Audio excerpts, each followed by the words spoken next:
Thanks for listening to Two Girls, One Plant. We're your hosts, Madison and Jillian, and this week we're talking about Cannabis 102.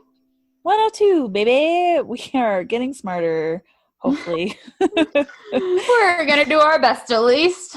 Yes. Hello, everyone. Did you enjoy our episode? That was so long, but extremely informative. Very informative. I learned a lot from it, and funny actually listening back to it because you could hear like what I thought the progression was going to be. I was just getting more high. Yep. Definitely longer than we expected. It took us, turns out smoking while doing a podcast is not super conducive. Yes, and I did put the pen down, so I won't be participating as much during this podcast. We got plans for this podcast. This is part 2 for last week, so we want to take junk we learned last week and just grow at home. Yeah, we're excited to talk about this because, like, obviously, we talked about what Jillian just said, like all that stuff last week surrounding cannabis, the benefits, legalities, all of it. But how, as plant people, do we grow that at home? And I've always been so fascinated with growing at home, and I've never personally done it. Have you grown anything at home? Not at home, not personally, no. Okay. So we're coming from this like point of view of what we've people have told us and what we've seen online and what works and what experts recommend. So we don't really have a personal experience, but this is something that we would be willing to try ourselves, I think is a fair thing to say. Yeah, exactly. I mean, I worked for like a little while at a grow, so, I've done some of it and kind of learned a little bit. We also talked to Rooney Bloom in the Colorado Plant Pals. That video is still up there. So that had a lot of foundational knowledge as well. So we're just going at this like it's our first time ever growing. And totally, this is something we've learned to start that process so you all can start it with us. Yeah. And I do want to take a moment and give Jillian, because I think I'm just like super excited for her. She got a job this week at O'Toole's. I know, at a local garden center. Like, what? Which is amazing. I'm so excited for you. Like, when I saw that, I was just like, yes! They got one of the good ones. Like, they're so lucky. They're so lucky to have you. Honestly, it's so cool, and the team's pretty cool, and the family that owns it so far seems really cool and really invested in their employees. I'm pretty stoked. I'm not gonna lie. I'm like dying to talk to these people about some houseplants. That's so exciting, and like especially like it's such an interesting time now too, to be working at a garden center. So I feel like there's just so many people wanting to get outside and garden right now. So I just feel like there's new people who are coming into it. So I feel like that's such a like wonderful, like fresh breath, to the hobby and to gardening and owning houseplants. So that's really cool to be a part of. That's really cool that you get to be a part of that. Yeah, it's true. I honestly can't wait to start meeting customers. As of recording this, we're not even open to the public yet. They're trying to adhere to the stay-at-home orders because even though a lot of nurseries are considered essential and can open their doors if they want to because of the way that the rules were written, O'Toole's kind of felt that it wasn't responsible to do that. So we're waiting until that's lifted before we start letting customers in, which honestly I really appreciate. But I'm dying to like meet people and help them decorate their yard and fill their indoor spaces with greenery. Like, I can't wait. That's so exciting. That's awesome. Mm-hmm. That's going to be so much fun. We'll have to know like insider updates as we go along. Heck yes. And how has your week been since we recorded? Good, busy. I'm just getting ready to move. I would love to do like a future episode about what it's like moving 100 and how many plants I have. During a pandemic when none of your friends who would love to go help you can go help you. Yep, exactly. Right? Yeah. So it's just, it's starting that process, and that's all this week has really been. Like, I've been really good about not buying anything because I really have to I really have to stop because it's just more to move. But once you move, girl, I already know what I'm going to buy. So I'm excited. Plus, I will say this, Nick's, they just opened their cafe up for the summer this weekend. They did so they're doing like a soft opening right now. So I was going to go tomorrow and just be in support of them and their business and just show solidarity with them and that I support their business. I know they're your competition, but you know what? There's people we've ever hired that like has shopped at all the other nurseries. It's like, how do you feel about like not being, you know, biased towards one over the other, or, you know, I don't know. They're all different to me. Like I've never even thought about it like that. Like they all offer something different. So it's like, I would still love to go to Nick's and grab a bomb ass burrito. Like we don't have burritos or fresh hash chili or a farmer's market. So like, everybody's different. I would totally still go to Nick's with you. Yay. Honestly, that's awesome. That'll be so exciting to go tomorrow. Yes, but yeah, that's really been it. So I'm looking forward to moving so I can start growing cannabis because I'm very serious about it. Once we get settled in after about 2 weeks, I do want to start growing. Like I'm very serious about it, and I'm probably mess up, but that's how you learn when you grow things indoors and outdoors. So I'm hoping to learn also some tips and tricks from this, and I'm excited to talk about this. So let's dive into it. Yeah, absolutely. So you want to tell us a little bit about cannabis itself? It is ultimately just a plant, just like everything else we grow. Yeah, it's just like anything else. And like I think that's kind of like the fascination with me. Sorry, Luna's running around like a crazy dog. I don't know if you can hear her. We're still recording at home, by the way. Separation. Still recording at home. Luna, stop it. Yeah, so like I had this fascination with like I was like, oh, cannabis is a plant. I have other plants in my house. Why don't I try growing cannabis? Whether you like consume the flower in the end or not, I still think it's such a cool accomplishment to say that you have grown it on a personal in-home scale. So for cannabis, again, you know, it has two major compounds that are found in it. So again, that's CBD and THC. You can listen to our episode from last week. We really dive into those two major compounds found in the cannabis genus. Again, CBD, just a little refresher, CBD is more medicinal, has medicinal benefits, where THC is more like the psychoactive compound. That you think of. Yeah, exactly. And there's so many different forms that each come in. Again, floral, gels, tinctures, gummies, edibles. What was it? Butters. Got butters, waxes, shatter. Yeah. Rosin. Yes. Yep.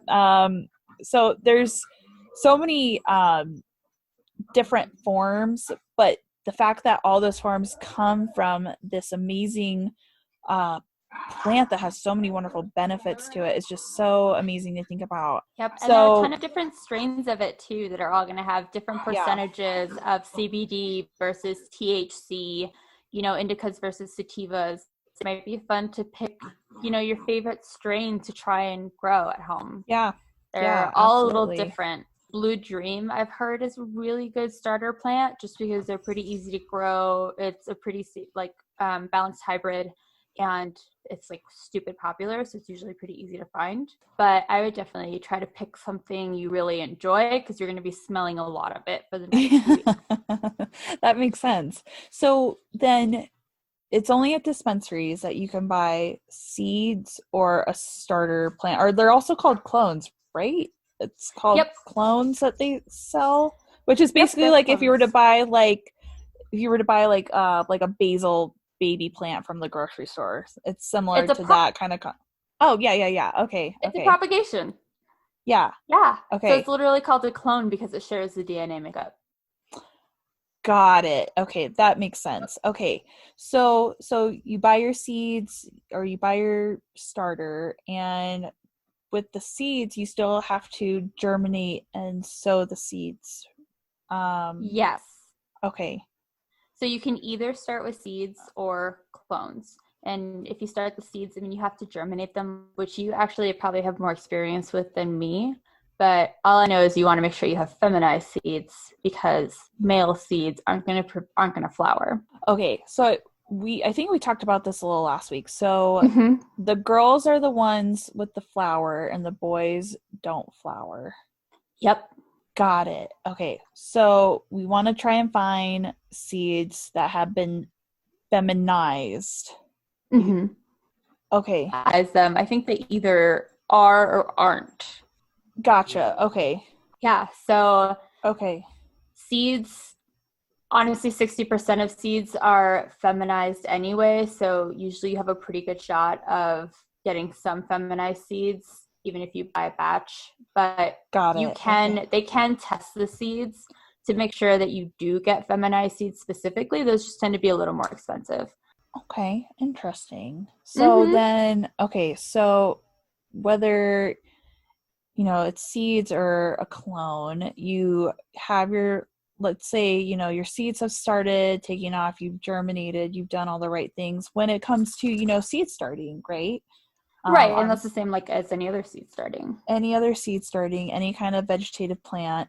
Once that has taken off, let's say it gets to the size of like a starter and that's like, or a clone, excuse me. So it's like kind of start from there. Really, it's like any kind of soil, correct? It needs to be like a loose, really well aerated soil, correct? Yep. Really well draining.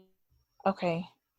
Water at any point, but they do like a good drink, especially depending on how much light they're getting. So just like any other house. Yeah. It's actually pretty basic, isn't it? Like yeah. It's not getting much more complicated than that. Yeah. So like they don't like a whole lot of humidity because they come from a lot of like indicas and sativas, like we talked about it last week, come from dry climates. So I would imagine it needs to be moderate, but not like overly humid. Correct? Because that can create mold.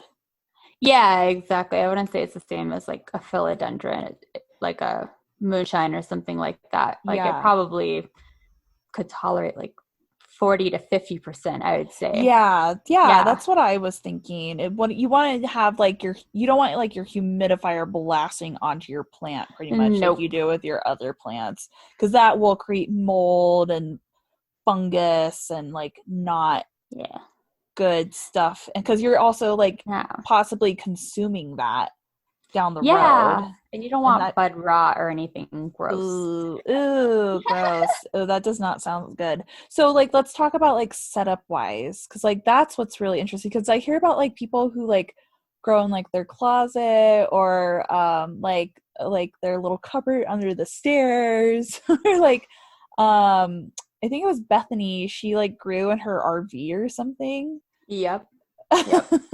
Which was like so she like had it in like the shower or like the bathroom. You brought me some too. It was good. Like not gonna lie. I remember that. So what does that setup look like? Like, so having grow lights obviously, and I'm assuming like the stronger the grow light the better, so like T5s are going to be better as far as like something mimicking the sun, right? Yeah, exactly. They tolerate like full sun. So you can start seeds outside. Like once you have like a decent starter plant, it's got a few leaves, it's starting to develop, you can plant them straight outside and they'll follow the season with the sun, literally through the vegetative and flowering stages.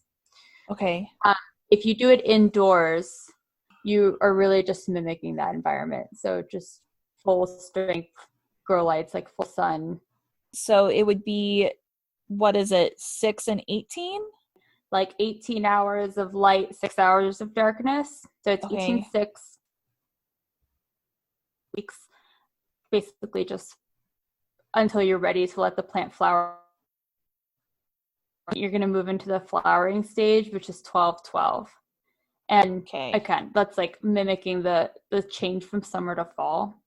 Okay. So, okay. Yeah, so if it gets 12 hours of light and 12 hours of darkness, it'll literally trick the plant into flowering, and then you just have to wait until it's ready to harvest. So most people have their lights on timers, something like that. So, okay, so that's lighting. So we want about 18-6 first 4 to 8 weeks, and then 12-12 to kind of trick it into flowering almost. Yep, and that's in well-draining soil, watering when dry, keeping the humidity like a reasonable level, not like Colorado dry, but not Florida humid either, you know, like 40 to 50% right in the middle. Okay. And eventually it'll start to look like actual cannabis that you can smoke. Do you, like, I feel like people, I just imagine like growing a cannabis plant like in a cutesy little pot you bought like at a nursery. So like obviously like terracotta and things that are like porous and like wicks away moisture doesn't seem like it's a good fit for cannabis, right? Like you want to have like, because I see a lot of people like growing in like those 5-gallon buckets you get like at Home Depot, right? Yep. Right. So like those are okay to use, but I don't see why like I don't know. That'd be a fun like experiment to do, is do something that's like something that wicks away moisture like a terracotta pot would. Yeah, it would be interesting. I don't think I've ever seen a cannabis plant in a terracotta pot. I know. Ever. How weird would that's such a houseplant lady thing to do. Yeah, it is. They get really big too. Like they're no joke. Yeah. So like, well, yeah, well, and that's the thing too. So like when you have like your little baby like clone, you want to put it immediately in a big pot, right? Or a big, like one of the big 5-gallon buckets, right? Because it does get so big that like you don't really repot during its growth like we would with our other plants. No, you don't. But you're also going to harvest it at the end of the season. I almost feel like it's like the last thing on people's list. I mean, imagine like where we grew, where I worked, we had cubes of rock wool, and it was like maybe 5x5 starts in there, and literally leave them through the whole cycle. And you could see the roots coming out the bottom, but it was still enough to give them all of the nutrients and water that they needed. So, oh wow. Yeah, because your heart, I mean, you don't want it to be totally root bound, so it's not going to grow at all or produce anything for you, but a 5-gallon bucket is great. You know, like it really is not too, that's probably why people don't put them in like cutesy little pots, you know? Like, I don't know. Yeah. I'm going to do it just for the Instagram. Unless you're going to keep like a mom, you know, like if you want a mother. Yeah, okay. Like, I've seen those. I'm like, that's funny. Okay. It's just like, I don't know. I just had a funny thought about that. I just imagined some plant lady being like, here's my philodendrons and my one cannabis plant that I have in this cutesy terracotta. Oh. And then fertilize. You don't fertilize, correct? Or you do? I don't know. I mean, I imagine you can. We definitely fertilize at the grow to just increase our yield. Like, I mean, that was the profit, right? We wanted to like just produce as much bud as possible for each plant. And there's a lot of math that goes into like the fertilizer you give it and the lighting that you give it. So like how much lighting per plant tends to determine like how many pounds you're going to get out of that plant at the end of the day. So like on that scale, I would imagine it was more like commercial grade type fertilizer.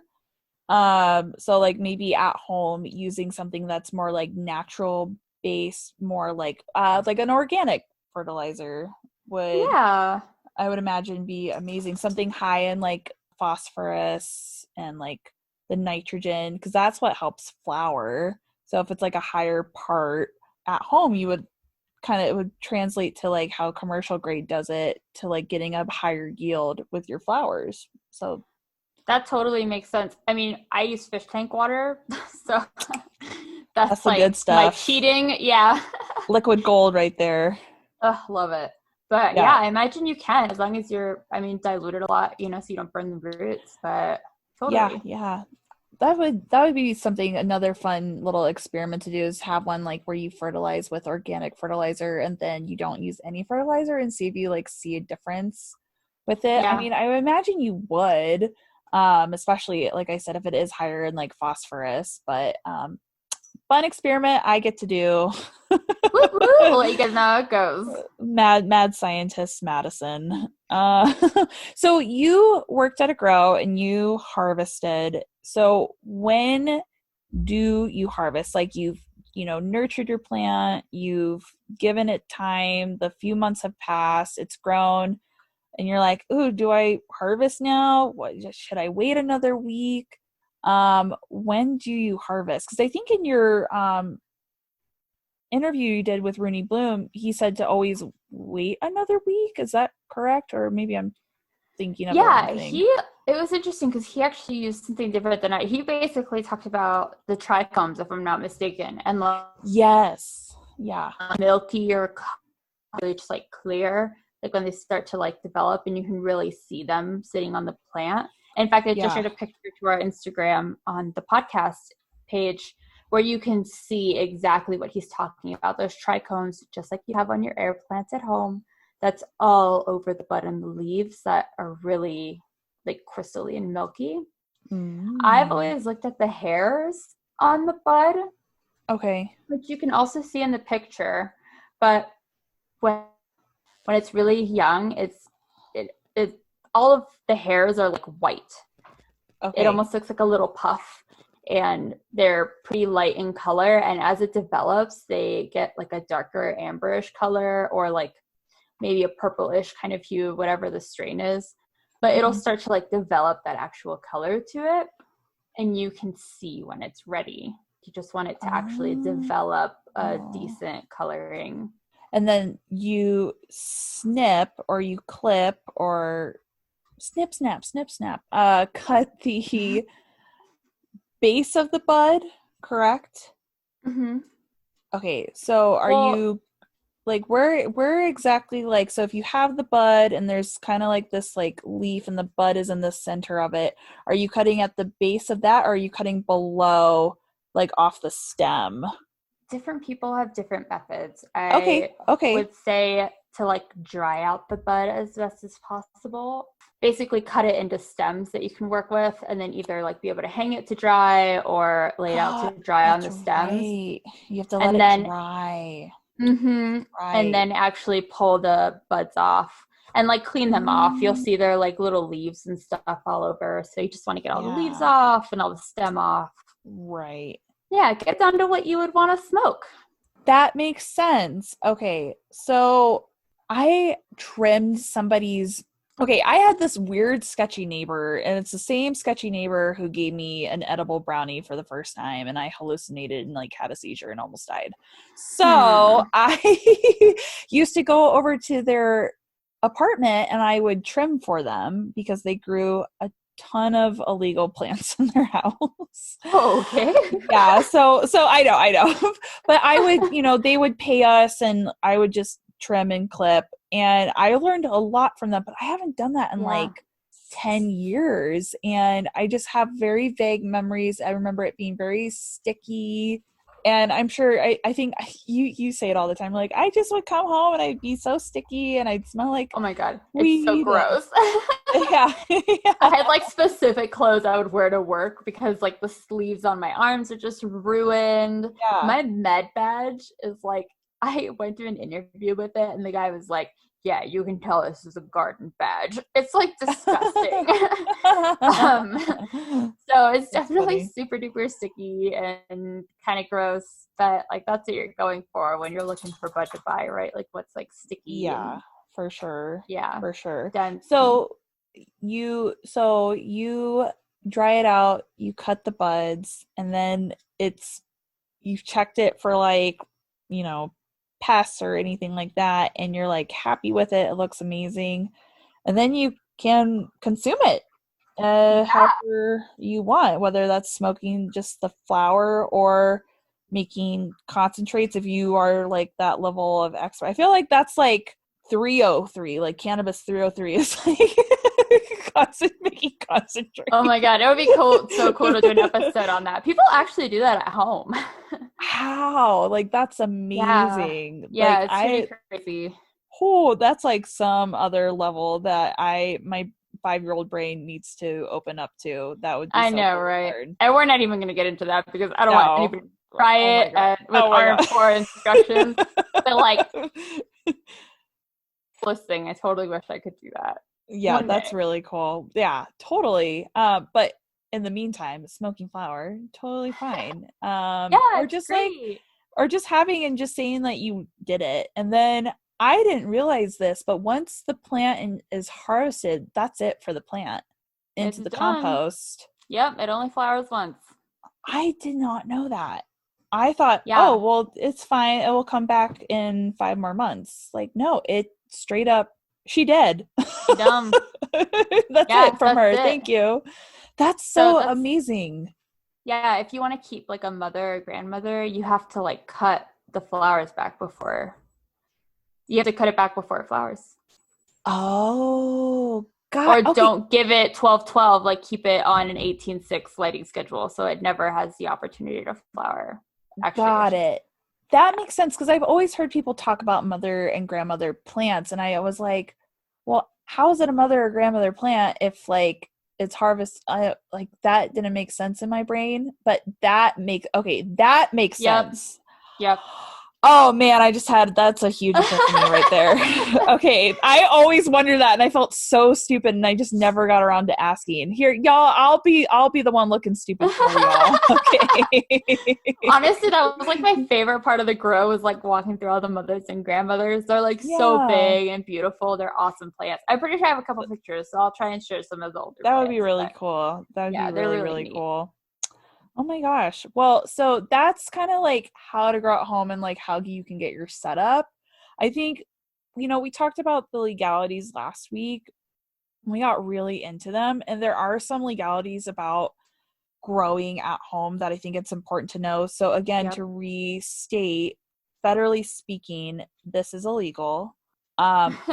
We are in Colorado, however, and it is legal in our state to grow at home and for personal use. You have to be 21 to have 3 flowering plants at one time, but up to 6 are allowed in your home. They just changed it, I'm pretty sure, where like it varies now from like county to county. So now, like, they just said as of like 2018, now you can have up to 12 plants that's in your house. And again, it's all depending on like where you live in Colorado. Oh, so like based on the number of people. So like if there are 3 or more adults in your house, obviously everybody has to be over the age of 21. But if there are 3 or more, then you can grow up to 12 plants. So exactly. Everybody can get their share. Yeah, exactly. And the laws are different for people who are medicinal users, and we are talking more recreationally when it comes to this. So it has to be inside. You cannot grow your plants outdoors. So I know I mentioned that earlier, and I will say, like, Rooney Bloom mentions in his talk with me that he's kind of gotten in trouble for that before. The reason is it has to be locked down so that anybody under the age can't just like jump your fence and pick it. So the only way people get around that outside is like having a locked greenhouse or like fencing all around it. It has to be like under private access only, essentially. So most people go outside. And that makes sense. And that's, I think, why we wanted to talk about how to grow inside versus outside, because there's just so many legal restrictions around it. Like, I don't feel like everybody has access to an outdoor greenhouse in their backyard to grow in, which would be amazing. Amanda, we're looking at you, okay? I know, right? Denver Greenhouse on Instagram. Mad jealous, but it's cool. So jealous of her greenhouse. Go follow her journey. It's so cool. And then when you grow marijuana at home, you cannot sell that marijuana to anyone.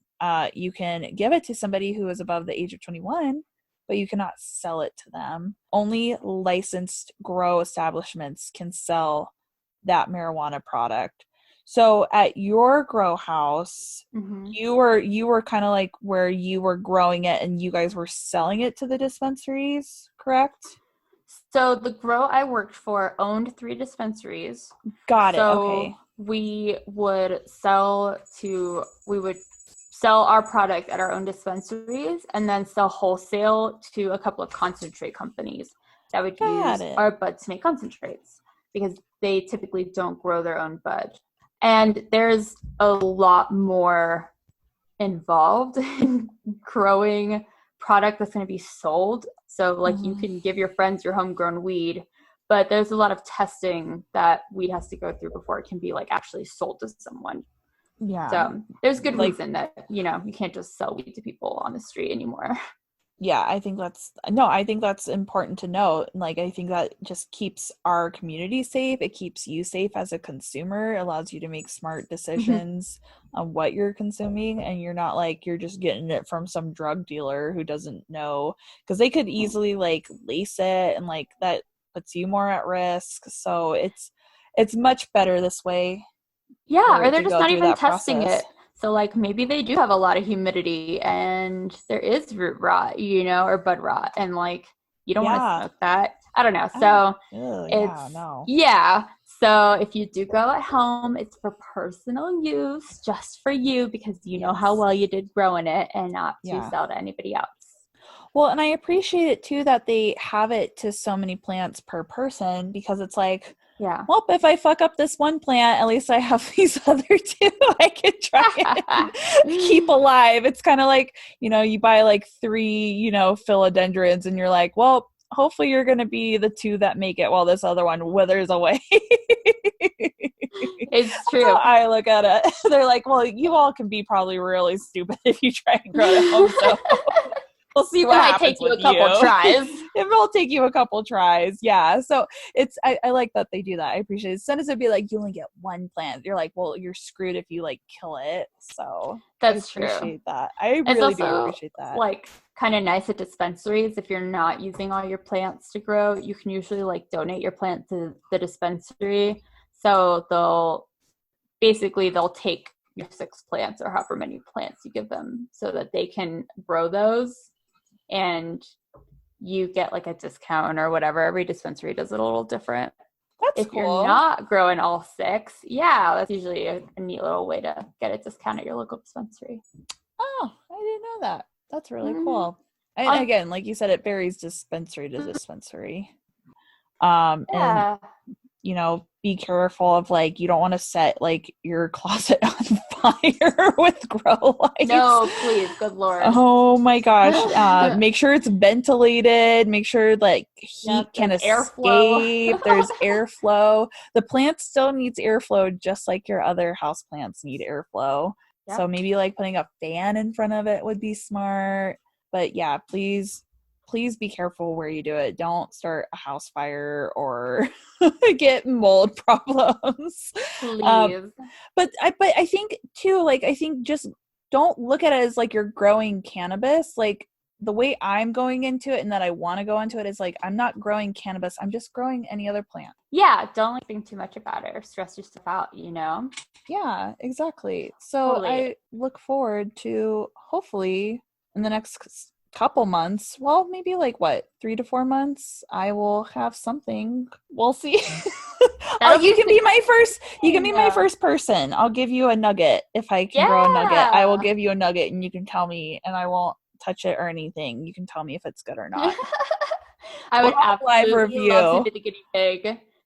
Yes. Hopefully everybody listening feels a little more confident when they go out to buy their own little baby clone. Yeah, thank you guys for listening. I think this is a really cool topic, and Jillian and I have been like so excited just to talk about this for the coming, weeks surrounding 420, and we're all chilling at home, maybe hitting the pipe a little bit more, and also not just that, but wanting to go be outside and be amongst nature and gardening and getting our hands dirty. And it's just such a cool process to see and learn about. And again, we're not experts and we do not claim to be girl, but it's cool to know, learn about Jillian's backstory. And I really appreciate her perspective on it, because I learned a lot from you. So I just want to say I'm very appreciative of your perspective on all things cannabis, especially. So